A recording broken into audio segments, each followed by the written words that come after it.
విశ్వంలో భూమండలమే ఓ పిపీలకం వంటిది. అంత పెద్దది విశ్వం. కోట్లాది విద్యుత్ దీపాలు ఆకాశంలో అమర్చినట్లు మెరిసిపోయే నక్షత్రాలు ఓ అద్భుతం. సమస్త లోకాలకు సకల జీవరాశులకు ప్రాణదానం చేసే సూర్యుడు ఓ వెలుగు సంతకం. ఆ సూర్యుడి చుట్టూ పహారా కాస్తున్నట్టు తిరుగాడే గ్రహాలు ఓ సుందర దృశ్యం. ఇవి మనకు తెలిసినవి. మనకు తెలియని ఎన్నో చిత్ర విచిత్రాలు రకరకాల పేర్లతో విశాల విశ్వంలో జర్నీ చేస్తూ ఉంటాయి. విశ్వాన్ని చదవటం అంత తేలిక కాదు. దాన్ని అర్థం చేసుకోవటం ఆషామాషీ కాదు. మానవ మేధకు అందినంత మేర చూసిన విశాల విశ్వంలో రహస్యాలకు అంతే లేదు. దీనిపైనే ఇవాల్టి సీక్రెట్.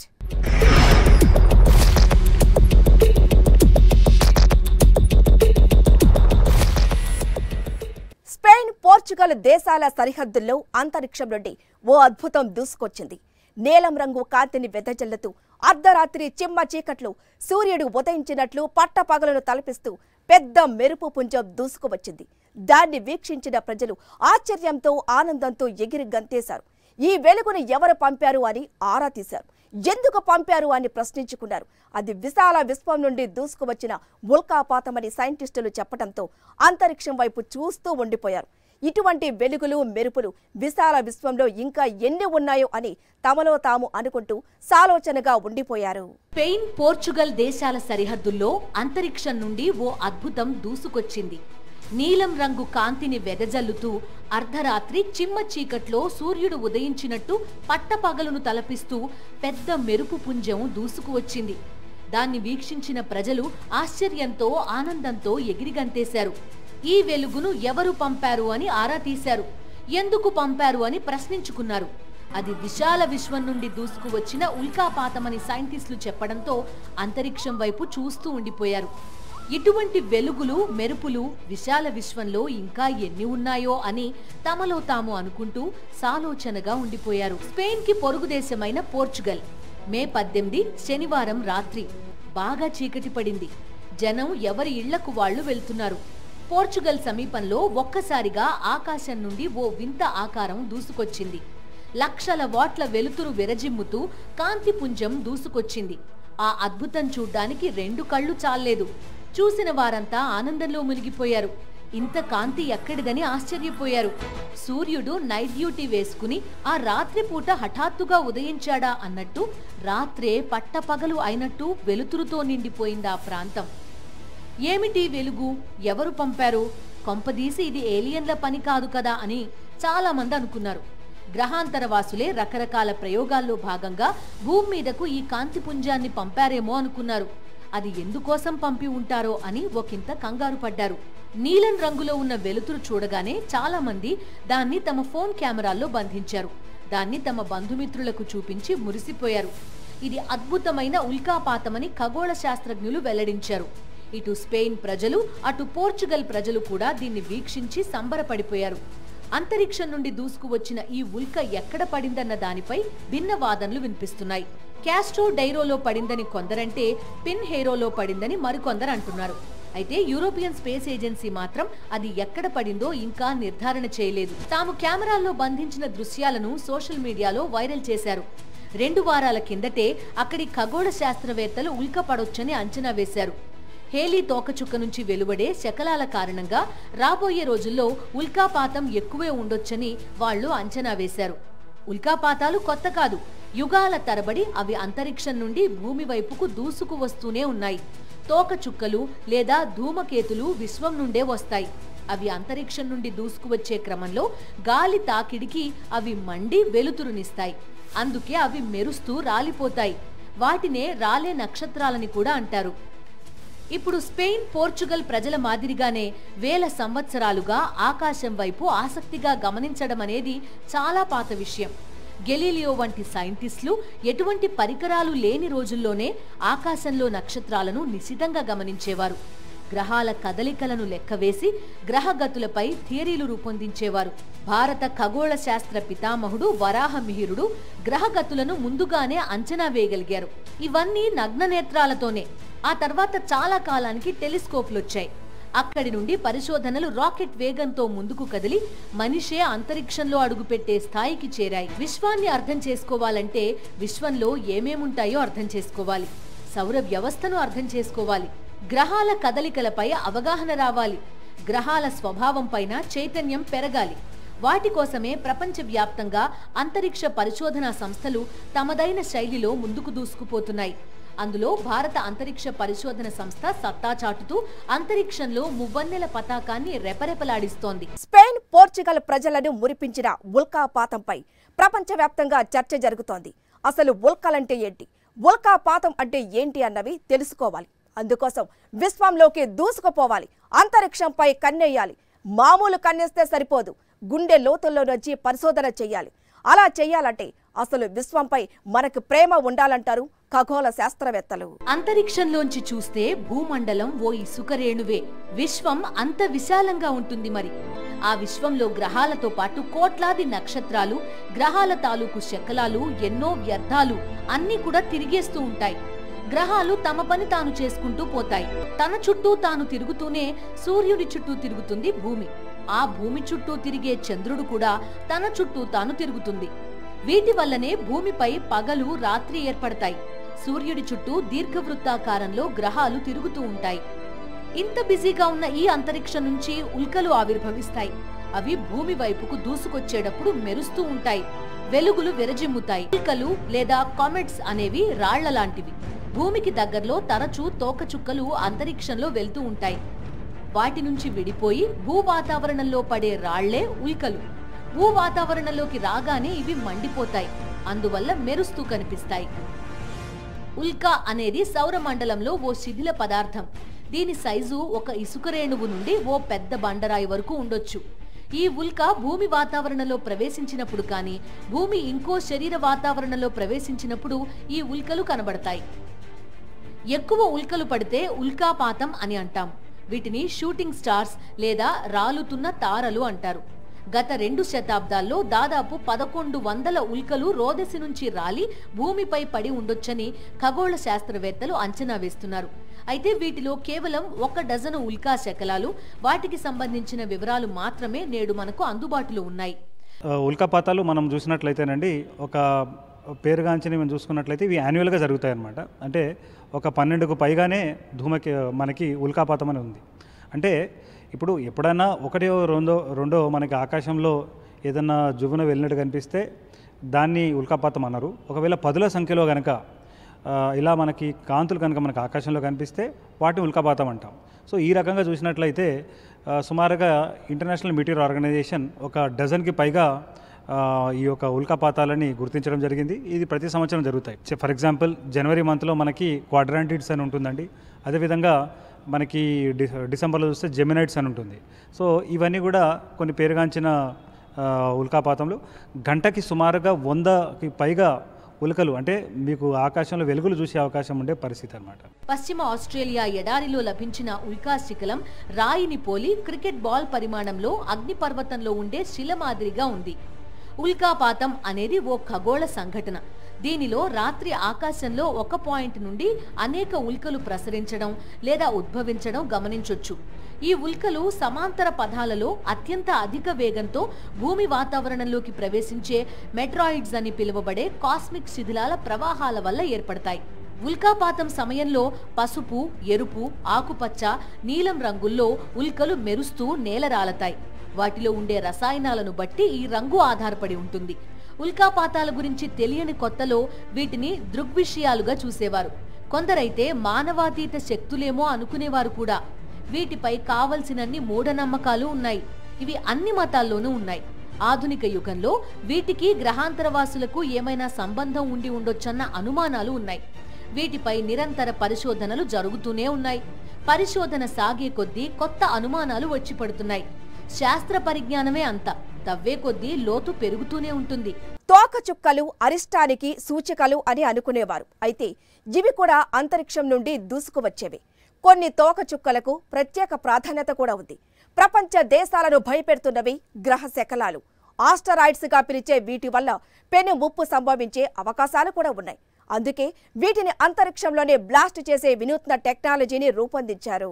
2023 జనవరిలో గ్రీన్ కామెట్ ఒకటి వచ్చి పలకరించింది. అది 50,000 సంవత్సరాల తర్వాత భూమికి చేరువగా వచ్చింది. అది మొదటిసారి భూమికి దగ్గరగా వచ్చినప్పుడు భూమిపై ఆది మానవులు నివసించేవారు. అది తిరిగి భూమికి దగ్గరగా వచ్చేసరికి ఆధునిక మానవ జాతి అవతరించింది. అందుకే దీనిని చాలా మంది ప్రత్యేకంగా భావిస్తారు. అమెరికన్ స్పేస్ ఏజెన్సీ నాసా వివరణ ప్రకారం తోకచుక్కలు సౌర వ్యవస్థ అవశేషాల నుంచి ఏర్పడతాయి. ఇవి తరచుగా సూర్యుని చుట్టూ దీర్ఘవృత్తాకార కక్ష్యలో కదులుతాయి. కక్ష్యలో సూర్యుడిని సమీపిస్తున్నప్పుడు వాటి తోకలు కనిపిస్తాయి. సూర్యుని వేడికి తోకచుక్కలోని మంచు కరిగిపోయి తోక ఏర్పడుతుంది.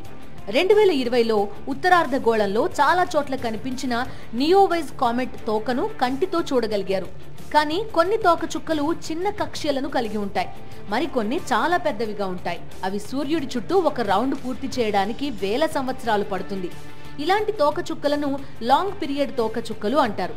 లాంగ్ పీరియడ్ తోకచుక్కలు సూర్యుని చుట్టూ 306 బిలియన్ కిలోమీటర్ల దూరంలో ఉన్న మంచు మేఘం నుంచి వస్తాయని శాస్త్రవేత్తలు చెప్తున్నారు. సూర్యుని చుట్టూ ఉండే ఈ మేఘం మంచుతో నిండిన శకలాలతో తయారైన మాంటెల్ లేదా షెల్. గ్రీన్ కామెట్ ని 2022 మార్చిలో గుర్తించారు. అంటే ఇది గురుగ్రహాన్ని చేరుకునే వరకు గమనించలేదు. దీనికి మరో పేరు లేదు. దాని ఆకుపచ్చ రంగు కారణంగా గ్రీన్ కామెట్ అని పిలుస్తున్నారు. ఈ తోకచుక్కలో డయాటోమిక్ కార్బన్ ఎక్కువగా ఉంటుంది.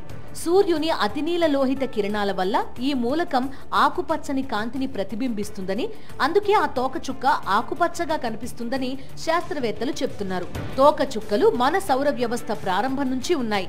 తోకచుక్కల అధ్యయనం ద్వారా సౌర వ్యవస్థ ఏర్పడడానికి సంబంధించిన సమాచారాన్ని పొందొచ్చు. విశ్వంలోని అనేక రహస్యాలు దాని నుంచి తెలుసుకోవచ్చు. తోకచుక్కల తోక అవశేషాలు కొన్నిసార్లు విడుదలవుతాయి. భూమి ఈ అవశేషాల గుండా వెళ్తున్నప్పుడు ఒక ఉల్కాపాతం కనిపిస్తుంది. తోకచుక్క గ్రహాన్ని లేదా భూమిని ఢీకొంటుందా అనే సమాచారాన్ని కూడా అందిస్తుంది. అందుకే తోకచుక్కలపై అధ్యయనం అవసరమని శాస్త్రవేత్తలు చెప్తున్నారు. కొందరైతే తోకచుక్కల కారణంగానే నీరు భూమికి చేరుకుందని, తర్వాత దాని నుంచి జీవం పుట్టిందని అంటుంటారు. తోకచుక్కల తర్వాత ఆసక్తికరమైనది గ్రహ శకలం. మన భూమి చుట్టూ తరచూ గ్రహ శకలాలు తిరుగుతూనే ఉంటాయి. అప్పుడప్పుడు ఇవి భూమికి దగ్గరగా వస్తాయి. వీటి వల్ల ఎప్పటికైనా భూమికి ప్రమాదమే అని భావిస్తున్న నాసా ఈ మధ్యే గ్రహ శకలాల్ని పేల్చేసే టెక్నాలజీని విజయవంతంగా అభివృద్ధి చేసింది. ఏదైనా గ్రహ శకలం భూమి వైపు వస్తూ ఉంటే అంతరిక్షంలోనే దాన్ని పేల్చేసేలా ప్లాన్ చేస్తోంది. గ్రహ శకలాలనే ఆస్ట్రాయిడ్స్ అంటారు. వీటిని చిన్న గ్రహాలు అని కూడా అనొచ్చు. అంటే గ్రహాల కన్నా చాలా చిన్నగా ఉంటాయి. మామూలు రాళ్ల కంటే చాలా పెద్దగా ఉంటాయి. ఇవి 1000 కిలోమీటర్ల వేగంతో దూసుకువచ్చి మండుతూ భూమిని తాకితే అక్కడ పెను విధ్వంసాలు తప్పవు. గ్రహ శకలాలు మనం కనుక చూసుకున్నట్లయితేనండి, ఇవి ఆర్ ఆస్ట్రాయిడ్స్ అని కూడా అంటాం, దీన్ని ఆర్ స్పేస్ రాక్స్ అని చెప్పి పిలుస్తాం. ఈ యొక్క గ్రహ శకలాలు ఒక చిన్న స్పెక్ నుంచి మొదలుకొని పెద్ద పెద్ద కొండల మాదిరిగా ఉంటాయి. ఇవి మోస్ట్లీ అంగారగ్రహానికి గురుగ్రహంకి మధ్య ఉన్న ప్రాంతంలో ఉంటాయన్నమాట. సో ఇవి సౌర కుటుంబం ఏర్పడినప్పుడే ఏర్పడినవి అని చెప్పి మనం చెప్పుకోవచ్చు. అయితే ఇక్కడ జరుగుతుంది ఏంటంటేనండి, అప్పుడప్పుడు వాటి మధ్యలో వాటికి ఒక ఢీగొండం కానీ లేదా రకరకాల కారణాల చేత ఇవి మన సూర్యుడు చుట్టూ తిరిగే క్రమంలో తిరగడం కానీ లేదా భూమి వైపు దూసుకురావడం అనేది జరుగుతూ ఉంటుంది అన్నమాట. సో ఎప్పుడైతే ఈ గ్రహశకలం భూమిని దాకుతుందో అప్పుడు మనకి కొన్ని విచిత్రమైన పరిస్థితులు మనం చూసే అవకాశం ఉంటుంది. సో మొత్తానికి ఇప్పటిదాకా కానీ కోట్లాది సంఖ్యలో ఈ అంగారగ్రహానికి గురుగ్రహం మధ్యలో ఈ గ్రహశకలాలు ఉన్నాయని చెప్పి శాస్త్రవేత్తలు గుర్తించారు. ఆస్ట్రాయిడ్ అంటే సౌర వ్యవస్థలో సూర్యుని చుట్టూ ప్రయాణించే ఒక చిన్న వస్తువు. ఇది ఒక గ్రహం లాంటిదే, కాకపోతే చాలా చిన్నది. పురాతన గ్రీక్ భాషలో ఆస్ట్రాయిడ్ అంటే నక్షత్రం వంటిది అని అర్థం. భారీ గ్రహ శకలాలు భూమిని తాకినప్పుడు భూమి మీద భారీ పరిమాణంలోనే గుంటలు ఏర్పడతాయి. ప్రపంచవ్యాప్తంగా సరస్సుల పరిమాణంలో ఉండే ఇటువంటి గుంటలు 100ల సంఖ్యలో గుర్తించారు. ఇవన్నీ కూడా గ్రహ శకలాల కారణంగా ఏర్పడినవే. మన మహారాష్ట్రలోనూ ఇటువంటి గుంటలో లూనార్ సరస్సు ఉంది. గ్రహ శకలాలు ఆకాశంలో చిన్న నక్షత్రాలుగా ఉండొచ్చు, కానీ అవి నిజంగా సూర్యుని చుట్టూ తిరుగుతూ ఉంటాయి. గ్రహాల మాదిరిగా గ్రహ శకలాలు సొంతంగా ప్రకాశించలేవు. సౌరమండలంలో అంగారకుడు, బృహస్పతి మధ్య లెక్కకు మించిన అనాకార శకలాలు ఉంటాయి. ఈ ప్రాంతాన్ని ఆస్ట్రాయిడ్ బెల్ట్ అని కూడా అంటారు. ఉల్కాపాతాలు, గ్రహ శకలాలు చూడ్డానికి కళ్ళు చెదిరే కాంతి పుంజాల్లా కనిపించి మురిపించటమే కాదు, ఇంకా చాలా పనులు చేస్తాయి. అవి మానవాళిని ఆ మాటకొస్తే సకల చరాచర సృష్టికే సవాలు విసిరే ప్రమాదం లేకపోలేదు. ఉల్కాపాతాలు గ్రహ శకలాల కారణంగానే లక్షల సంవత్సరాల క్రితం ఈ భూమి మీద సంచరించిన డైనోసార్లు అంతరించిపోయాయన్న వాదన ఉంది. భారీ ఉల్కాపాతాలు విధ్వంసాలు సృష్టించిన దాఖలాలు ఉన్నాయి. వాటి నుండి తమని తాము రక్షించుకోవటానికి అగ్రరాజ్యాలు ప్రత్యామ్నాయ పరిజ్ఞానాలను రూపొందించుకుంటున్నాయి. అంతరిక్షంలో మతాబుల్లా వెలుగులు వెదజిమ్ముతూనే రంగురంగుల కాంతులు వెదజల్లే భారీ తారాజువ్వల్లానో ఉల్కాపాతాలు దూసుకువస్తున్నప్పుడు చూడటానికి చాలా బాగుంటుంది. కానీ అవి భూమిని తాకే సమయంలో సృష్టించే విధ్వంసం చూస్తే వెన్నులో చలి జరజర పాకుతుంది. 2013 ఫిబ్రవరి 15 రష్యాలోని యూరాల్ పర్వత ప్రాంతానికి సమీపంలో రష్యాలోనే రెండో అతిపెద్దదైన చెల్యాబింగ్స్ నగరం పొద్దున్నే 9:20 ప్రాంతంలో ఆకాశం నుండి అత్యంత వేగంగా కళ్ళు చెదిరే వెలుతురు ప్రసరిస్తూ భారీ ఉల్క దూసుకొచ్చింది. 59 అడుగుల వెడల్పు ఉంది ఉల్క. పెద్ద రాతి బండ. ఇది మండుతూ ఒక్కసారిగా దూసుకొచ్చింది. సూర్యుడి కంటే 30 రెట్లు ఎక్కువ వెలుతురునిస్తూ దూసుకొచ్చింది ఈ ఉల్క. హిరోషిమాపై ప్రయోగించిన ఆటం బాంబు కన్నా 30 రెట్లు శక్తివంతమైన విధ్వంసం సృష్టించగల శక్తి ఈ ఉల్కకి ఉందని నిర్ధారించారు. భూమిని తాకే సమయంలో ఉద్భవించిన విస్ఫోటనం 500 కిలోటన్నుల TNT విస్ఫోటనానికి సమానం. అంటే ఎంత భీకరమైనదో ఊహించొచ్చు. దీని తాకిడి సృష్టించిన విధ్వంసంతో $33 మిలియన్ మేరకు ఆస్తి నష్టం వాటిల్లింది. 1000 మందికి పైగా ఆసుపత్రుల పాలయ్యారు. ఉల్కాపాత సమయంలో వెలువడిన వెలుతురు తట్టుకోలేక కొందరు అంధులైపోయారు. రేడియేషన్ కారణంతో మరికొందరికి చర్మ వ్యాధులొచ్చాయి. చెల్యాబింగ్స్ నగరంపై ఈ ఉల్క పతనం చెందిన వెంటనే ప్రకంపనలు పుట్టాయి. భారీ విస్ఫోటనంతో భవనాల్లో ఉన్నవారు ఏం జరిగిందో అర్థం కాక భయాందోళనలకు గురయ్యారు. పరుగుల మీద భవంతులు దిగి వీధుల్లోకొచ్చేశారు. భారీ విస్ఫోటనంతో భవనాల కిటికీలకు అమర్చిన అద్దాలు చిన్న చిన్న ముక్కలుగా పగిలిపోయాయి. కొన్ని భవనాలు కుప్పకూలాయి. దీనికి ముందు 1949లో కునాషాక్లో భారీ ఉల్కాపాతం సంభవించింది. 54 అడుగుల వెడల్పు ఉన్న ఉల్క భూమిని తాకినప్పుడు 1000 మెట్రిక్ టన్నుల TNT విస్ఫోటనానికి సమానమైన విధ్వంసం చోటు చేసుకుంది. అప్పటికి ఇదే అతిపెద్ద ఫైర్ బాల్ గా సైంటిస్టులు చెప్తున్నారు. 20వ శతాబ్దపు ఆరంభంలో 1908లో సైబీరియా సమీపంలో తుంగ్స్కా నదీ తీరాన ఉల్కాపాతం నమోదైంది. అది 15 మెగా టన్నుల TNT పేలుడుకు సమానమైన విధ్వంసాన్ని సృష్టించింది. 1908లో మనకి ఏం జరిగిందంటే కేవలం ఒక 300 అడుగుల ఉన్న ఒక గ్రహశకలం అది సైబీరియాలో ఉన్న టుంగుస్కా అనే ఫారెస్ట్ మీద అది వచ్చి పేలిపోయిందనమాట. ఇంకా తాకను కూడా దాకలేదు.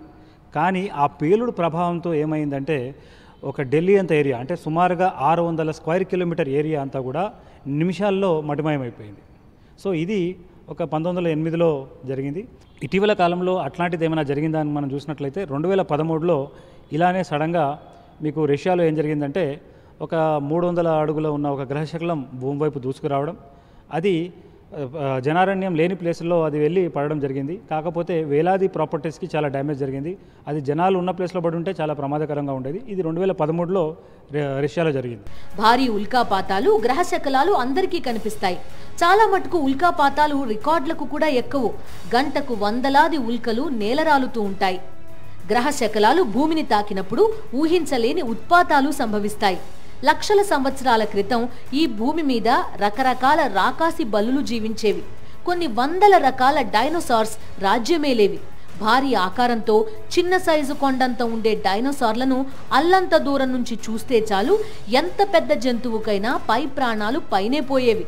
అటువంటి డైనోసార్లు అనూహ్యంగా అంతరించిపోవడానికి కూడా ఉల్కాపాతాలు గ్రహశకలాలే కారణమంటారు.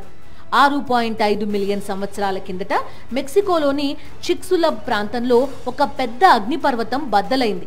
అది సృష్టించిన పెద్ద బిలం ఇప్పటికీ ఉనికిలో ఉంది. ఒక సిద్ధాంతం ప్రకారం ఈ పేలుడు డైనోసార్ల అంతానికి దారితీసింది. దీన్ని భూమిపై పడిన రాక్షస శిల, ఉల్కా లేదా భారీ గ్రహశకలం అని కొందరు శాస్త్రవేత్తలు చెప్తుంటారు. గ్రహశకలాల ముప్పు ఎప్పుడూ ఉంటుంది. రాబోయే కాలంలోనూ వీటితో విధ్వంసాలు తప్పవు. అందుకే అగ్రరాజ్యాలు వీటి నుండి రక్షణ కోసం టెక్నాలజీలు సమకూర్చుకుంటున్నాయి. అగ్రరాజ్యం అమెరికా అయితే గ్రహశకలాలను ఆకాశంలో గమనించిన వెంటనే గాల్లోనే వాటిని పేల్చేసే పరిజ్ఞానాన్ని సమకూర్చుకుంటోంది. మరో అగ్రరాజ్యం రష్యా అయితే గ్రహ శకలాలు, ఉల్కాపాతాల ముప్పు ప్రపంచ దేశాల్లో తమకే ఎక్కువని భావిస్తోంది.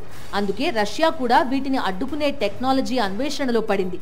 మొత్తం మీద ఉల్కాపాతాలు, తోకచుక్కలు, గ్రహ శకలాలు పేర్లు ఏవైతేనే మేడపై హాయిగా పడుకుని మనం ఆకాశం కేసి చూస్తున్నప్పుడు రాలిపడే నక్షత్రాలను చూసి అబ్బురపడుతూ ఉంటాం.